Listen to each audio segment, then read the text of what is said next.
fed up with the fried liver attack. Okay, today I'll show you a way to turn the tables with the Philidor Defense. The fried liver attack is pretty popular. In case you don't know it, I'm gonna show it to you right away.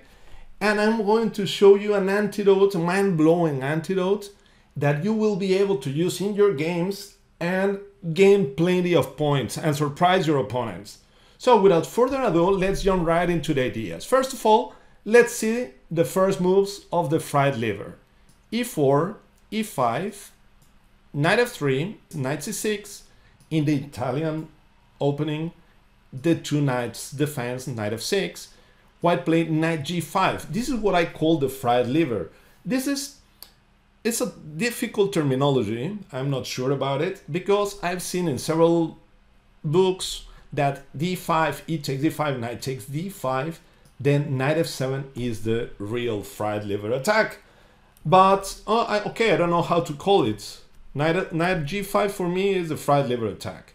And it's pretty popular. D5, E takes D5, Knight A5 or Knight D4.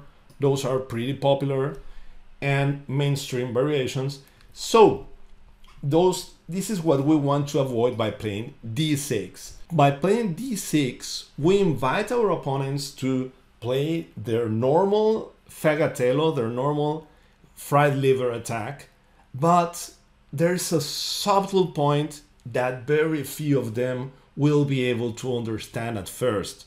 Yeah, and this subtle point is related to the fact that after Knight G5, D5, E takes D5, our knight is back home, not being attacked by the pawn on D5, so we are not forced to capture and we're not forced to move the knight. By playing H6, we gain the initiative, and a very strong one, due to this couple of details. Yeah, the first detail is Knight F3, E5, Knight E5, and now Queen E7, putting pressure on the knight, making it so difficult for white to rescue this knight. So after D4, E takes D3, castle, and here when it seems that the knight is protected indirectly, we play D takes C2, luring the queen to C2 and capture the knight with no problem, as rook E1 is not possible any longer.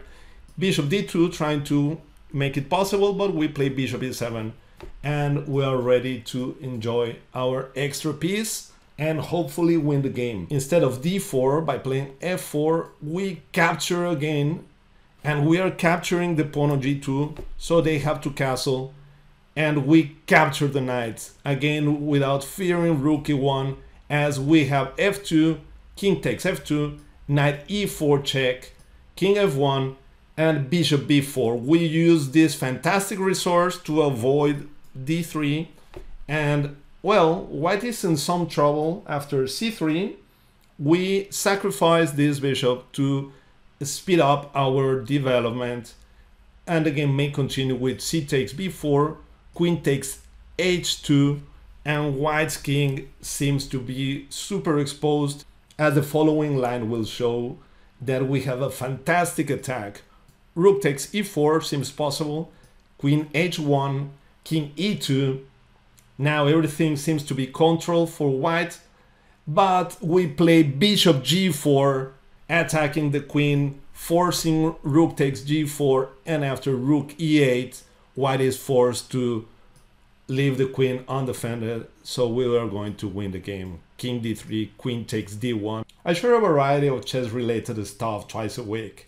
If you're into chess, subscribing is a great way to support our channel and stay updated. Knight E5 is not a nice way to play. Knight E5, surprisingly, Queen E7, and white's knight is under severe pressure. Instead, E4 is mainly answered by Queen E2. This is the most popular move. White wants to destroy our powerful central pawn by playing D3. But now we have a really nice way to avoid white's plan, and I'm talking about Bishop B4. Yeah, we are avoiding D3, we are getting ready to castle. So the game may continue with C3 and a weak castle. Yeah, we don't care about the bishop, the undefended bishop, as we are attacking white's knight. And c takes b4 is one option. The other option is knight d4. Against knight d4, we simply continue with bishop c5, castle, and bishop g4. And we have a beautiful development. We're bringing our knight to the center, and in case of queen e1, rook e8 is also very good way to protect our pawn and at the same time avoid f3 or d3.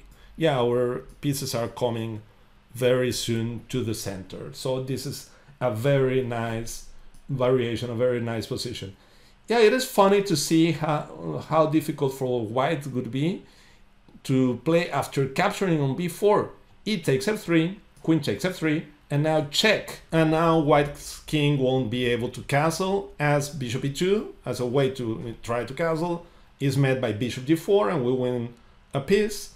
Instead, king f1, we will simply continue with our development by playing bishop g4, queen g3, queen e7, we are threatening mate, and things are becoming super annoying, super difficult for white. Okay, so it's a nice way to go and hunt people who is playing the fried liver all the time. Yeah, we're going to play the Philidor, and if they try to use the same idea by playing bishop c4, we continue with knight f6.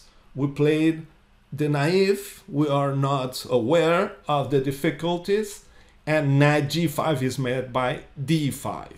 And this is where things get interesting and where we can profit from those players who are playing the fried liver attack all the time. So prepare against them and tell me your experience. Tell me if you were able to gain some points with that. And okay, thank you for watching, thank you for your attention, and see you next time. Goodbye.